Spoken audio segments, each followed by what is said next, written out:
오늘은 마태복음 9장 9절에서 13절 말씀을 가지고 세리마태라고 하는 제목으로 여러분과 함께 말씀을 나누겠습니다.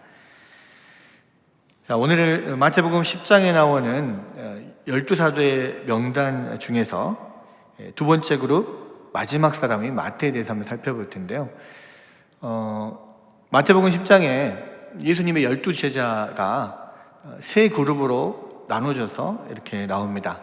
첫 번째 그룹은 베한야요, 베드로, 안드레, 야고보, 요한, 베한야요.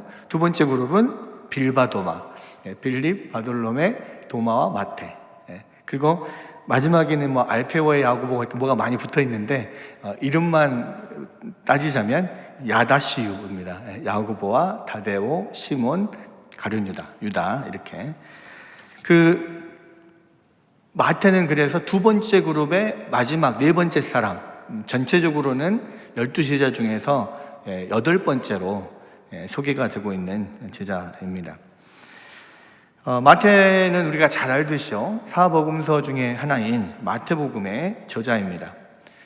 그렇기 때문에 우리는 마태와 그의 성품에 대해서 상당히 자세히 알 수 있을 거라고 기대할 수 있겠죠. 그러나 사실 우리가 마태에 대해서 아는 것은 거의 없습니다. 확실하게 알고 있는 우리 사실은 그가 마태복음에서 예수님의 생애와 사역을 쓰고 있는 그런 긴 기록 내내 거의 완전히 뒷배경에 들어가서 표면에 나서지 않는 사람이었다는 것을 우리는 알 수 있습니다. 마태는요, 그의 복음 전체에서 자기 자신의 이름을 겨우 2번밖에 언급하지 않았습니다. 그래서 사실 마태복음의 저자이고, 마태복음은 신약성경에 가장 먼저 나와 있는 복음이기 때문에, 가장 앞쪽에 있기 때문에 많은 사람들이 마태복음을 많이 읽고 알고 그렇습니다. 분량도 제일 많고요. 근데 그래서 마태에 대해서 많이 알 것 같지만 사실 자세히 들여다보면 마태가 어떤 사람인지는 그렇게 크게 드러나지가 않는 거죠. 먼저 그의 이름을 한번 살펴보면 마가복음 2장 14절에 보면요, 그는 원래 알페오의 아들 레위라고 이렇게 불리고 있습니다. 누가복음에서도 그를 레위라고 이렇게 소개를 하죠. 레위는 히브리식 이름입니다. 그래서 히브리식 이름인 레위라고 하는 이름이 아마도 태어날 때부터 받은, 자기가 쓴 그런 이름일 것이라 이렇게 생각을 할 수가 있는데요. 그러나 모든 복음서에서 12사도의 명단이 나올 때는 항상 마태라고 이름이 나옵니다. 이것으로 볼 때 이 레위라고 하는 것이 원래 태어날 때부터 받았던 이름이고, 마태는 그 이후에 받은 이름이라고 생각을 할 수가 있는데요. 마태는 하나님의 선물이라고 하는 뜻입니다. 그 뜻 자체가 하나님의 선물이라고 하는 뜻인데, 성경에 기록되어 있지는 않지만 아마도 예수님을 만난 이후에 그렇게 불린 이름이 아닌가 이렇게 생각할 수가 있습니다. 이 마태는 원래 이름이 레위였다는 것, 알페오의 아들 레위였다는 것, 그리고 마태라고 하는 이름이 나중에 쓰였다는 것, 이 두 가지를 알 수가 있고요. 마태에 대해서 또 알 수 있는 것은 그의 직업이 세리였다는 것입니다. 세리라고 하는 것은요, 그리스도의 사도요, 교회의 지도자요, 복음 전파자가 될 사람에게서 우리가 거의 상상도 할 수 없는 그런 아주 악한 그런 직업 또는 신분, 그런 것이었습니다. 왜냐하면 그때 당시에, 지금은 세리라고 하면 이제 세관 업무를 보는 사람이기 때문에 그렇게 악한 이미지를 갖고 있지 않아요. 그런데 예수님 당시의 세리는 악인 중에 악인, 아주 못된 사람, 이렇게 또 가장 이스라엘에서 경멸받고 멸시받던 그런 사람이었습니다. 그들은 유대사의 모든 증오를 한 몸에 다 받은 사람이었고요, 또 악당으로 지목을 받았습니다. 그때 당시에 또 경매를 받았던 사람 중에 하나가 헤롯 땅인데, 이 헤롯 땅은 이두메 사람, 이두메 가문인 헤롯 가문의 왕조에게 충성을 바쳤던 유대인들입니다. 그러니까 유대인들로서 이방인이 이두메 사람들의 어떤 출신의 그런 왕조인 헤롯 왕조를 섬기고 충성하는 것, 그런 사람들은 당연히 유대인들한테 민중의 반역자, 배신자로 이렇게 많이 멸시를 받았겠죠. 그런데 그런 사람들보다 훨씬 더 낮게 여겨졌고, 심지어는 그 이스라엘 지역, 유대 지역을 식민지로서 다스렸던 그 로마가 파병한 그런 로마의 군대, 로마의 군병들보다도 더 경멸을 당하는 존재였습니다. 그럼 왜 세리들이 그렇게 유대인들의 경멸을 받았는가? 세리는 로마 제국으로부터 세금을 거둘 권한을 삽니다. 지금처럼 그때 당시도 입찰 이런 게 있었는지는 모르겠지만, 하여간 여러 사람들이 경쟁을 해가지고 그 세금을 거둘 권한을 따내는 거죠. 그리고 일정 금액을 로마에 내고 나면 나머지는 자기가 어떤 방식으로, 어떤 명목으로 세금을 긁어 모아도 상관하지 않는 거예요. 그렇기 때문에 이 세리는 굉장히 자신의 어떤 주머니를 많이 채우기 위해서 때로는 자주 그 폭력배들을 동원해서 돈을 뜯어내고 짜내고 또 강제로 걷어들이고 막 그런 일들을 했던 사람이죠. 그래서 그들은 대부분 경멸받을 만하고 또 사악하고 또 원칙이 없는 아주 불안당들이었습니다. 심지어 유대 탈무드에서는 세리에게 거짓말을 하고 속이는 것은 오히려 의로운 일이라고 가르치기도 했습니다. 왜냐하면 그것은 직업적으로 칼만 안 들었을 뿐이지 강도에게 대항하는 것과 같다, 이렇게 생각했기 때문인 것이죠. 자, 그 당시에는요, 두 종류의 세리가 있었습니다. 바로 이제 가베와 모에스라고 하는 세리였는데, 이 가베는 일반적인 세금 징수원들이었어요. 그래서 이들은 재산세, 수입세, 인두세, 주민세 같은 것을 거두어 들였는데, 이런 세금들은 공식적인 과세로 잡혀 있기 때문에 그들의 수준에서 거두어 들일 수 있는 어떤 부정한 이득을 볼 수는 없는 그런 것이었어요. 반면에 모헤스는 어떤 수출입 품목이나 국내 유통상품이나 또 도로를 통해서 운반되는 모든 것들에 대해서 통행세를 받는 그러한 세리들이었습니다. 바로 이 모헤스가 모든 그 세리의 부정의 근원인 거죠. 그리고 이 모헤스를 해야만 대단한 큰 한목을 잡게 되는 것입니다. 이 그래서 모헤스에는 사람들이 많이 몰릴 수밖에 없겠죠. 그래서 모헤스는 또 그 중에서도 두 종류로 나눠집니다. 큰 모헤스, 작은 모헤스. 그러니까 이 큰 모헤스는 세리들을 고용을 해가지고 자기가 그 세리들을 고용해서 뒤에서 그 모든 것들을 운영하고 크게 한몫하는 사람들이죠. 일명 세리장이라고 하는데, 삭개오가 바로 이런 큰 모헤스의 세리장이었습니다. 마태는 아마도 확실히 큰 모헤스가 아니라 작은 모헤스였을 거라고 생각이 돼요.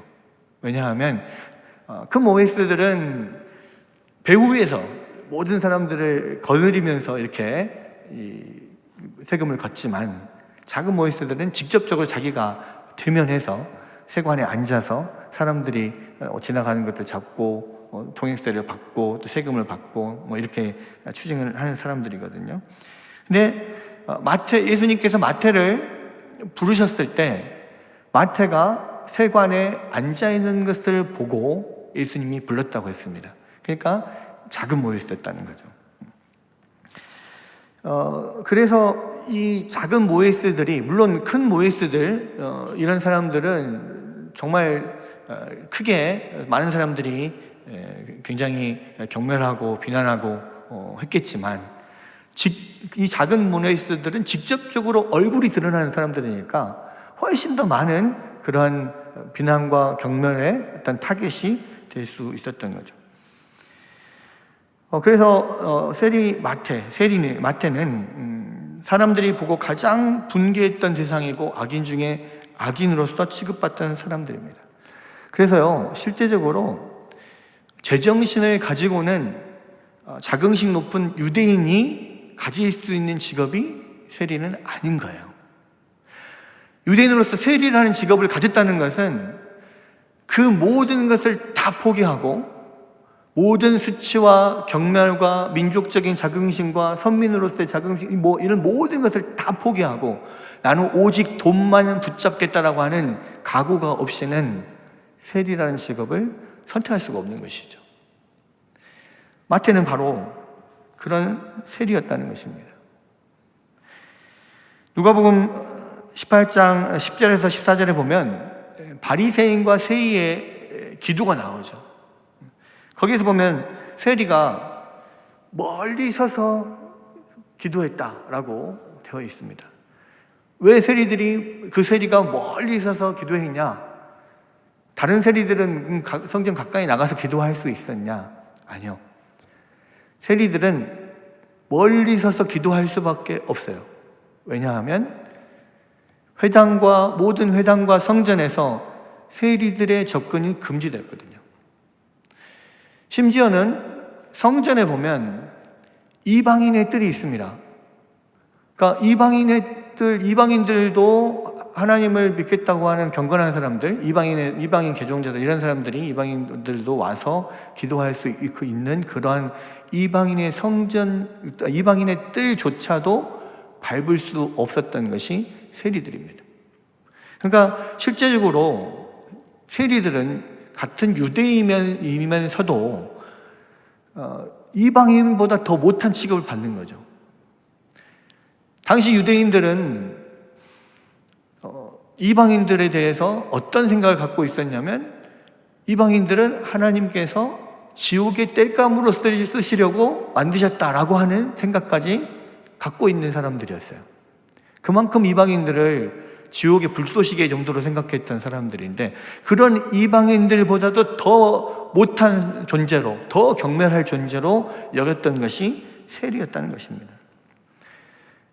그러니까 성경은 그냥 지나가면서 예수님께서 지나가시다가 마태가 세관에 앉아있는 것을 보시고 나를 따르라 부르시니 마태가 즉시 일어나 따랐더라, 이렇게 한 줄로 묘사하고 있지만 이것이 얼마나 엄청난 일인가를, 사실은 그런 배경들을 따져보면 이거는 어마어마한 충격적인 사건인 거예요. 여러분, 이 마태복음 9장이 일어나고 있는 이 장소가 어디냐면 가버나움입니다. 마태복음 9장 1절에서는 예수께서 본 동네에 들어오셨다 이렇게 이야기하는데요. 이 본 동네가 어디냐면 가버나움이에요. 그래서 마가복음이나 누가복음은 가버나움이라고 분명히 이야기를 하고 있는데, 이 가버나움이 사실 애굽에서 그 메소포타미아까지, 다메섹을 거쳐서 메소포타미아까지 나 있는 그 길의 한 중간에 있는 마을입니다. 그 길목에 있는 마을이에요. 이스라엘의 지형은 굉장히 건조하고 또 산이나 언덕이나 이런 것들도 많고, 그래서 길이 많이 뚫려 있지가 않아요. 동서로 막 뚫려 있는 경우가 거의 없고, 오랫동안 전통적으로 다니는 길이 몇 군데가 있습니다. 그래서 애굽에서 메소포타미아까지 이스라엘을 통과해서 가려면 세 길밖에 없어요. 하나는 가장 지중해 해안을 따라가는 해안길이 있고, 가운데 중간을 통과하는 중간에 그런 구름을 통과하는 길이 하나 있고, 그다음 사해 동편 쪽으로 지금 요르단 그쪽으로 이렇게 통과하는 왕의 대로가 있습니다. 그런데 사실 해변의 해안길은 아무래도 이제 그 모래들이 많고 이러다 보니까 길이 무르겠죠. 그러니까 그곳은 어떤 진마차라든지 큰 수레라든지 큰 철병거라든지 이런 것들은 갈 수 없는 그런 곳입니다. 그러니까 사람은 잘 다닐 수 있겠지만 그런 진마차들이나 뭐 상인들이 다닐 수 있는 그런 길은 아닌 거죠. 사해 동편 쪽에 그런 이 왕이대로는 사실 그때 당시에 이스라엘의 지경 밖에 있는 곳이기 때문에 유대인들은 뭐 잘 사용하지 않을 겁니다.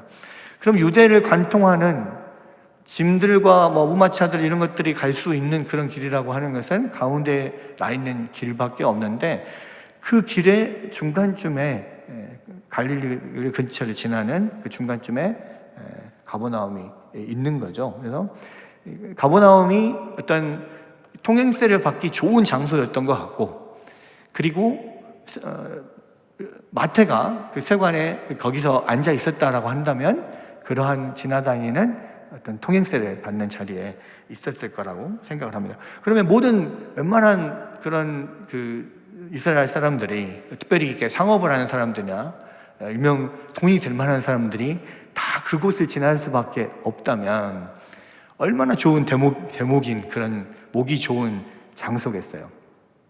그곳에서 마태가 세관 업무를 보고 돈을 걷고 있는 그런 가운데 있어요. 여러분, 그렇다면 마태가 그곳에서 세리로 일하면서 그동안 얼마나 많은 돈을 벌었겠으며 또 그 와중에 얼마나 많은 사람들의 등골을 빼먹고 또 얼마나 많이 욕을 얻어먹었겠습니까? 아마도 그 지역에서 마태를 모르는 사람 거의 없었을 거예요. 모두가 그가 세리이고 아주 칼만 안 들었지 강도나 다름없는 그런 사람, 악한 사람이라는 것을 모든 사람이 다 알고 있어요. 그런데 많은 사람들이 그리스도라, 선지자다, 선생님이다 존경하는 그러한 예수님이 그 모든 사람들에게 멸시를 받는, 경멸을 받는 그 죄인 마태를, 악인 중에 악인, 죄인 중에 괴수 마태를 제자로 삼았다. 이건 도저히 상상도 할 수 없는 일인 거죠. 그러니까 웬만한 사람들은 예수님이 제자로 삼는다면, 제자로 부른다면, 그래도 아주 경건한 그런 집안에서 태어난, 또 누구보다도 성경을 잘 아는 바리새인들이나 서기관들이나 아주 또 그러한 좋은 가문에서 태어난 그런 사람들을 선택할 거라고 생각을 하는데, 이렇게 모든 사람들의 경멸과 지탄을 받는, 진짜 이거는 어떻게 말로 설명할 수 없는 그런 악한 세리를 제자로 삼았다. 이거는 정말 상상도 할 수 없는 그런 일이라는 거예요. 어떻게 그럴 수가 있나? 경악을 금치 못할 일이고 모두가 의아해할 수밖에 없는 그런 일이라는 것입니다. 여러분, 그렇다면 왜 예수님은 그렇게 모든 사람들의 비난과 멸시를 받는 세리 마태를 제자로 또 사도로 삼으셨을까요? 이것은요, 분명히 의도적인 일이에요. 여러분, 지금 마태복음 9장이나 또 마가복음 2장이나 누가복음 5장이나 똑같은 사건을 연달아서 그대로 기록을 하고 있습니다. 이 세리 마태를 부르는 그 사건 바로 앞에 무슨 사건이 있냐면 중풍병자를 고치는 사건이 있어요. 그러니까 자기 스스로는 아예 움직일 수조차 없는 중풍병자들을 친구들이 침상째 떼매고 옵니다. 예수님 앞에 데리고 오죠. 그랬을 때 예수님께서 그 중풍병자를 불쌍히 여기셔서 당장 일어나라, 그렇게 고쳐주시는 것을 기대를 하는데, 예수님은 물론 고쳐주시지만 그 전에 이상한 말을 해요. 뭐라고 합니까? 너의 죄 사함을 받았느니라. 그렇게 이야기를 합니다. 중풍병을 고쳐드리려고 온 중풍병자에게 중풍병은 고쳐주지 않고 네 죄 사함을 받았느니라 이렇게 이야기를 해요. 그 주위 사람들이 이상하게 생각하겠죠. 그리고 그 곁에 있던 서기관들이 오늘 마태복음 9장 앞부분에 보면 그 이야기를 듣고 속으로 이는 신성모독이다. 어떻게 사람의 죄를 사한단 말인가? 하나님께서만 하실 수 있는 일인데 이렇게 속으로 생각하는 것을 예수님께서 아시고 그렇게 이야기를 합니다. 내가 인자에게 죄를 사할 수 있는 권세가 있는 것을 너희들에게 알려주려고 내가 이 말을 했다. 그러면서 당장 지금 전혀 움직일 수가 없어서 침상에 누워서 지금 들어온 그 중풍병자에게 일어나서 네 침상을 들고 집으로 가라 그렇게 이야기를 하니까 즉시 중풍병자가 나와서 침상을 들고 가는 사건이 바로 이 마태를 부르는 사건 앞에 있어요. 마가복음, 누가복음, 마태복음 동일하게 그 사건이 있습니다. 그리고 나서 바로 밖으로 나와서 마태를 만납니다. 마태를 불러요. 여러분, 그렇다는 것은 이 중풍병을 고치는 사건과 마태를 부르는 사건이 어느 정도 연결성이 있다는 것입니다. 여러분, 중풍병자를 고쳐주는 그 사건을 통하여서 예수님께서 분명하게 말씀하시는 것은 무엇입니까? 단지 내가 병을 고치는 사람이 아니라 죄인들의 죄를 용서하는 권세가 있는 사람이다 라는 것을 보여주는 거예요. 그리고 나서 그 중풍병자를 통하여서 예수님께서 그런 죄를 사하는 권세가 있는 분이라는 것을 선포한 다음에 바로 마태를 찾아가서 그 가버나움에 있는 모든 사람들이 가장 죄인 중에 죄인 중이요 악인 중에 악인이라고 생각하는 그 마태를 불러서 제자로 삼습니다. 그 죄를 용서해 주시는 것을 직접 시연해서 보여주시는 거죠. 여러분, 이 세상에서 아무리 심한 죄, 아무리 중한 죄를 범한 그런 죄인이어도 예수님께서는 그의 죄를 용서해 주실 수도 있고 그를 불러서 자기의 제자로 삼을 수 있는 영광스러운 그런 존재로 만들 수 있는 그런 분이라는 것을 마태를 통하여서 보여주고 있는 것입니다. 그러면서 이 사건 끝에 예수님은 그렇게 이야기를 하죠. 바리새인들이, 서기관들이 그 세리와 함께하고 세리를 제자로 삼고 그 세리의 친구들, 죄인들과 함께 식사를 하고 있는 예수님을 보고 비난할 때 예수님이 뭐라고 말합니까? 건강한 자에게는 의사가 쓸데없고 병든 자에게 쓸데있느니라 하시면서 나는 의인을 부르러 온 것이 아니요 죄인을 부르러 왔노라 이렇게 말씀하시는 거예요. 예수님은 죄인을 불러서 그들의 죄를 용서하시고 구원시키기 위해서 이 땅에 오셨습니다. 그 죄인들을 위해서 자신의 생명을 버려서 우리를 구원하시기 위해서 이 땅에 오셨다는 것을 이 마태를 통해서, 중풍병자를 통해서 그러한 자격이 있는 분이고 실제로 그렇게 하시는 분이라는 것을 보여주시는 거예요. 여러분, 세리 마태가 구원을 받았다면, 세리 마태가 예수님의 제자가 되었다면 이 세상에 구원받을 수 없는 사람, 이 세상에 예수님의 제자가 될 수 없을 만큼 그렇게 추악한 죄를 저지른 사람은 없을 거예요. 그 어떤 사람도 예수님이 용서하실 수 있고 그 어떤 사람도 가장 영광스러운 아름다운 존재로 만들 수 있다는 것을 예수님께서는 세리 마태를 부르심으로써 그것을 보여주시는 거죠. 여러분, 그런데 한편으로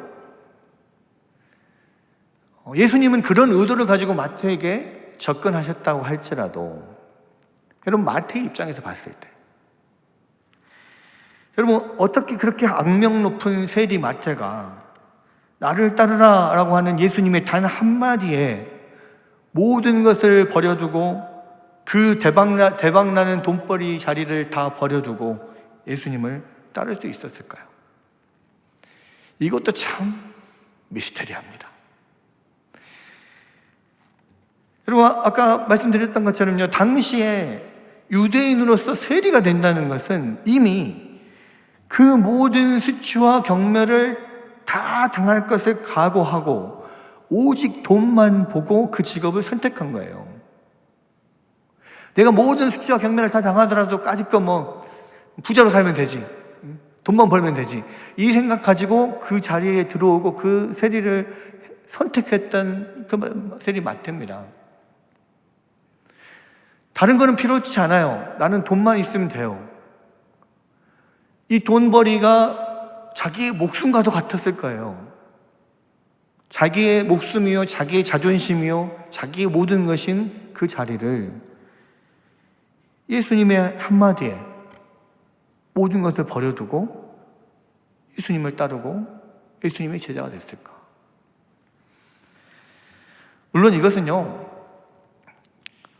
하나님이 부으시는 그런 불가항력적인 은혜 때문에 그런 일이 벌어지는 것입니다.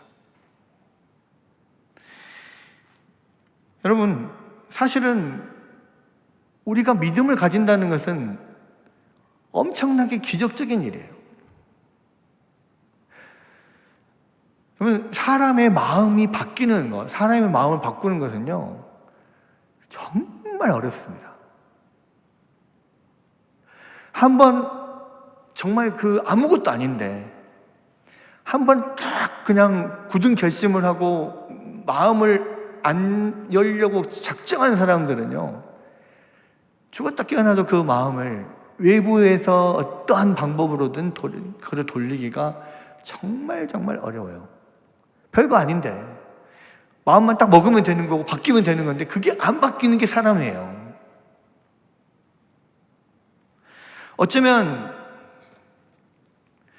예수님께서 중풍병자를 고치는 그런 일, 자기 힘으로는 아예 움직일 수도 없는 그런 중풍병자, 침상에 누워서 친구들이 데리고 와야만 예수님 앞에 올 수 있는 그 중풍병자를 말 한마디로 일어나서 네 침상을 들고 집에 가라, 이 말 한마디로 그냥 버리신 것만큼이나 엄청난 기적이 이 마태에게 나를 따르라 한마디로 그 모든 것을 버리고 따르게 만드신 그 일만큼 그것도 엄청난 기적이라는 거죠. 여러분, 그래서요, 사실 믿음이라는 것은 우리가 막 힘쓰고 노력한다고 해서 믿음을 가질 수 있는 게 아니에요. 또 그렇게 노력하고 힘쓰고 애쓰고 그렇게 달래고 뭐 해도 안 되는 믿음, 절대 믿지 않는 그 사람이 어느 순간 하나님께서 은혜를 탁 부어주시면 순간 마음이 돌아서 예수님을 믿는 것은 정말 놀라운 그런 일들이 얼마나 많이 일어나는지 모릅니다. 여러분, 그래서요, 믿음은 기적적인 것이고 믿음은 하나님의 선물인 거예요.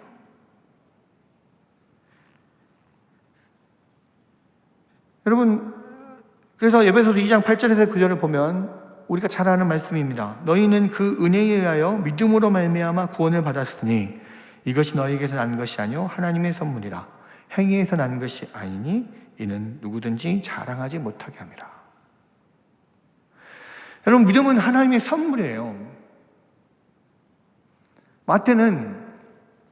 마태가 그 자리에서 예수님의 말씀 한마디에 그 마음이 확 바뀌어서 예수님을 따랐다는 것은 하나님의 그 순간 하나님의 놀라운 은혜의 부어주심에 의해서 믿음이라고 하는 선물을 받았기 때문에 그렇습니다. 마태가 만약에 그 믿음의 선물을 받을 수 있었다면 이 세상 어떤 사람도 그 믿음의 선물을 받지 못할 사람이 없다는 것을 보여주는 거예요.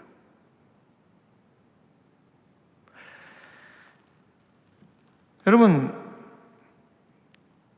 우리도 마찬가지입니다. 우리가 가진 믿음은요, 우리의 노력으로 우리가 힘쓰고 애써서 얻은 것이 절대 아닙니다. 우리의 어떤 공로로 얻은 것도 아닙니다. 하나님이 태초부터 우리를 선택하시고 부르셔서 믿음을 선물로 주신 것이죠.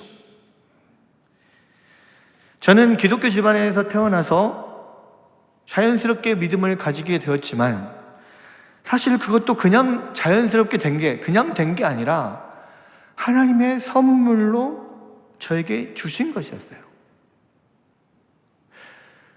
제 주위에도 또 여러 세계 역사에도 마찬가지지만 기독교 집안에 태어난 많은 사람들이 결국 끝까지 믿음을 갖지 못하고 하나님을 떠나버린 사람들이 얼마나 많은지 몰라요. 기독교 집안에 태어났다고 다 구원받는 믿음을 갖습니까? 그렇지 않아요. 또 전혀 우리 집안에는 아무도 예수를 믿는 사람이 없었어요. 근데 어떤 계기로 인해서 그냥 우연히 교회에 나오게 되고 믿음을 갖게 되고 평생 동안 모든 집안에 안 믿는 사람들의 핍박을 받으면서도 꿋꿋하게 그 믿음을 지키고 혼자서 그 믿음을 갖고 있는 그런 사람들도 얼마나 많은지 몰라요. 어떤 환경 때문에 믿음을 갖는 것도 아니고 어떠한 노력으로 믿음이 생기는 것도 아닙니다. 믿음이라고 하는 것은 하나님의 선물이라는 거죠. 여러분, 마태는요, 이 사실을 정확하게 인지하고 있었던 것 같습니다. 물론 이것은 추정입니다.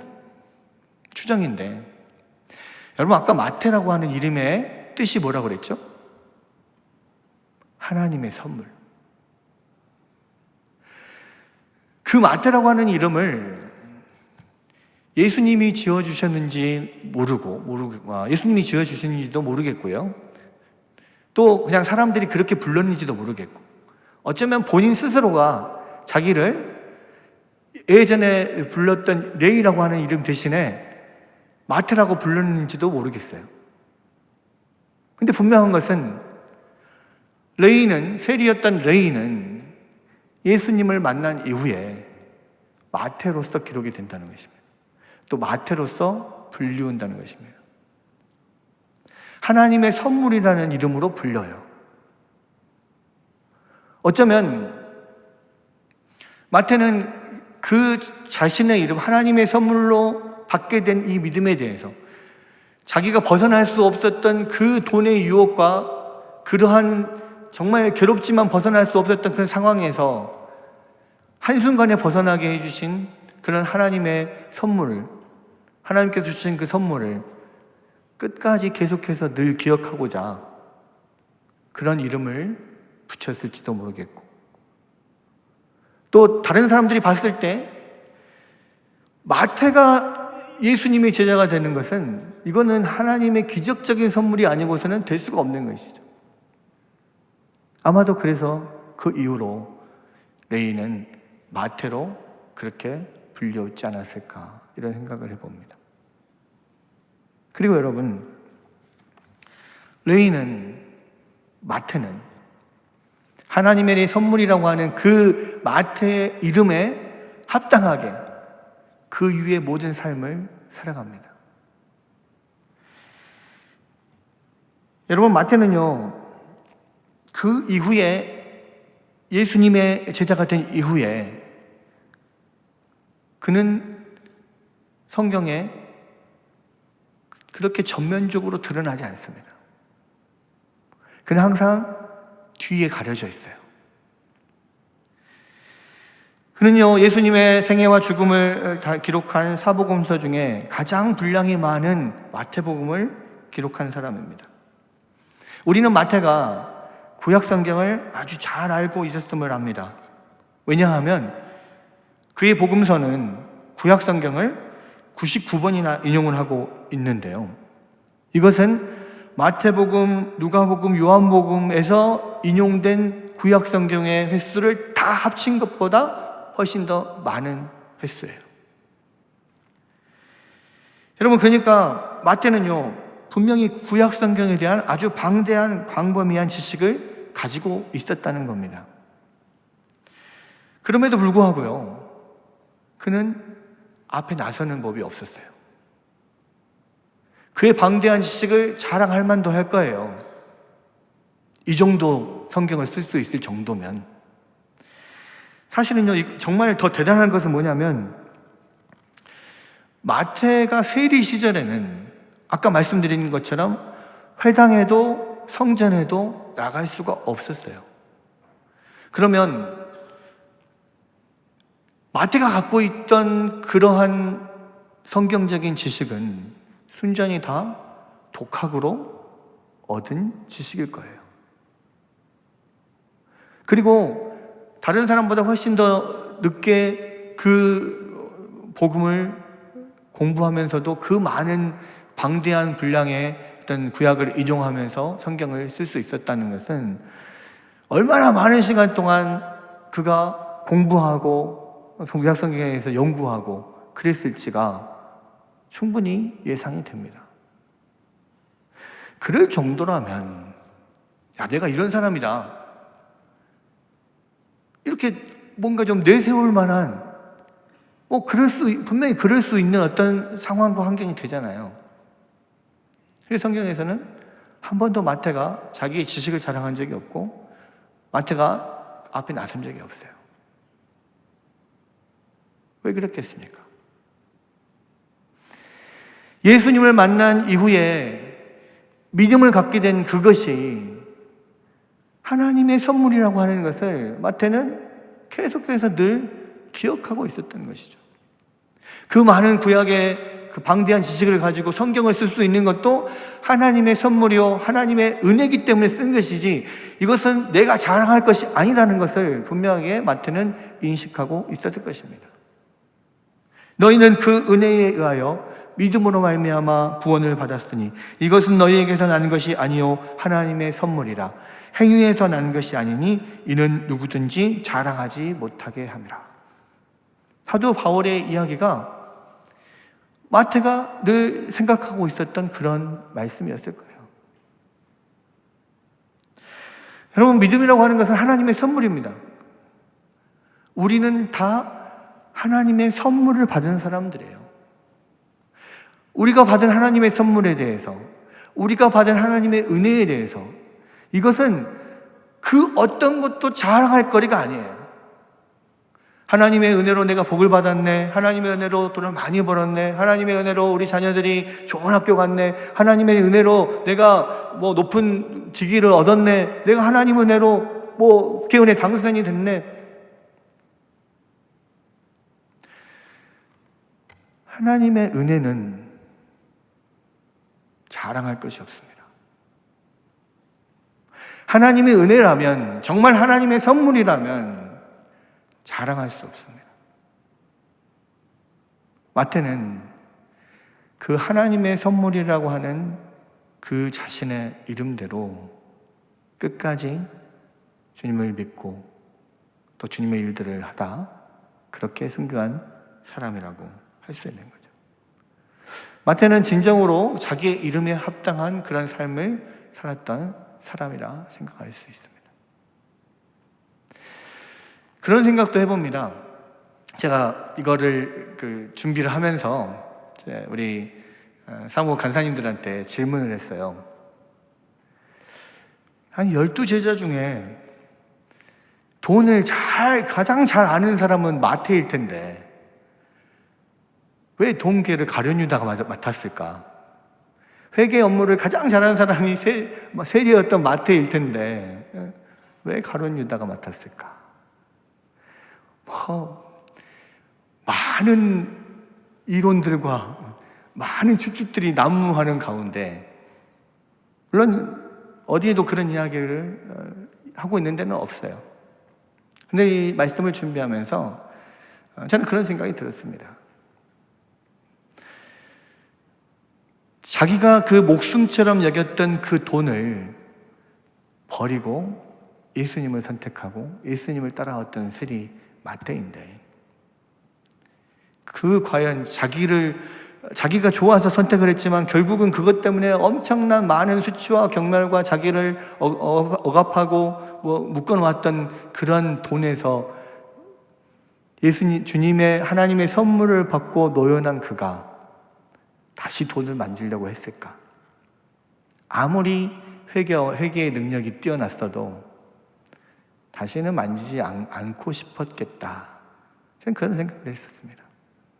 반면에 가룟 유다는 원래부터 욕심이 많은, 원래부터 도둑이었다고 그랬거든요. 원래부터 돈에 대한 욕심이 많은 사람이었어요. 그러니까 어떻게든 자기가 그 돈깨를 맡으려고 했겠죠. 여러분, 하나님의 선물을 받은 마태는요, 자신의 모든 인생을 올감했던 그 돈에서 떠나려고 했었을 것입니다. 다시는 뒤돌아서지 않았을 거예요. 그리고 늘 은혜 받은 자의 그러한 마음으로 그렇게 살았을 겁니다. 여러분, 우리가 잘 알듯이요, 마태복음은 마태가 유대인들을 위하여 쓴 복음서입니다. 왜 유대인들을 향하여 썼을까? 저도 그것에 대해서 고민을 또 해봤어요. 아마도 유대인들에 대한, 동족에 대한 빚진 마음이 아니었을까? 자신이 세리 시절에 얼마나 많은 동족 유대인들을 그렇게 괴롭히고 수탈하고 돈을 뜯어내고 얼마나 그랬겠습니까? 하나님의 선물을 받고 변화된 이제 예수님을 믿은 마태는 아마도 본인이 그렇게 괴롭혔던 동족들에게 그 빚을 갚는 마음으로 복음을 전하고 가르치고 그런 일들을 평생 동안 했지 않았을까, 이런 생각을 합니다.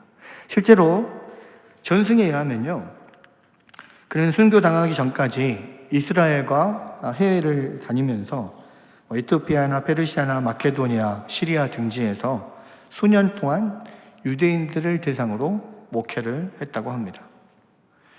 어떤 식으로 죽음을 당했는지 그런 믿을 만한 기록은 없지만 가장 초기의 전승은 그가 나무 기둥에 묶여서 화형을 당했다라고 전합니다.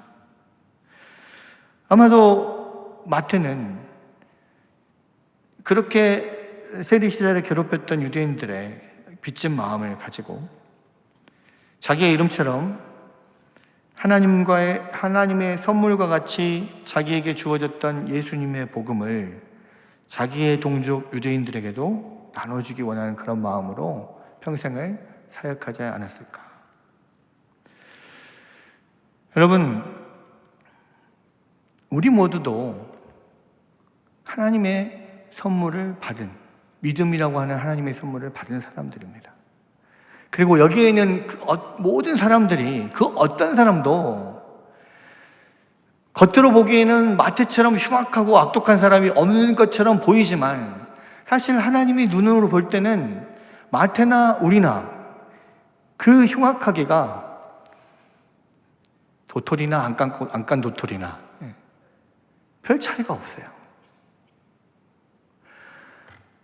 여러분, 우리도 세리 마태와 똑같은 입장인 거예요. 세리 마태만 죄인 중에 괴수였습니까? 사도 바울만 죄인 중에 괴수였습니까? 아니요. 우리도 죄인 중에 괴수들이에요. 그럼에도 불구하고 하나님의 선물로 믿음을 받아서 하나님의 자녀가 되었고 하나님의 제자가 되었고 하나님의 천국 백성의 생활을 하고 있는 겁니다. 그런 우리에게 늘 우리는 하나님의 선물로 이 자리에 있는 사람, 하나님의 은혜로 이 자리에 있는 사람이라고 하는 그 의식을 놓치면 안 되는 거예요. 여러분 모두가, 우리 모두가 마태입니다. 마태로서 평생을 그 하나님의 선물을 나눠주며 살았던 마태, 사도 마태처럼 우리도 그 은혜를 늘 생각하고 그 빚진 자의 마음으로 늘 하나님 앞에서 겸비하게 주님의 사명을 잘 감당하는 우리 모두가 되어야 될 줄 믿습니다. 그런 은혜가 여러분 가운데 넘치기를 주의 이름으로 축원합니다.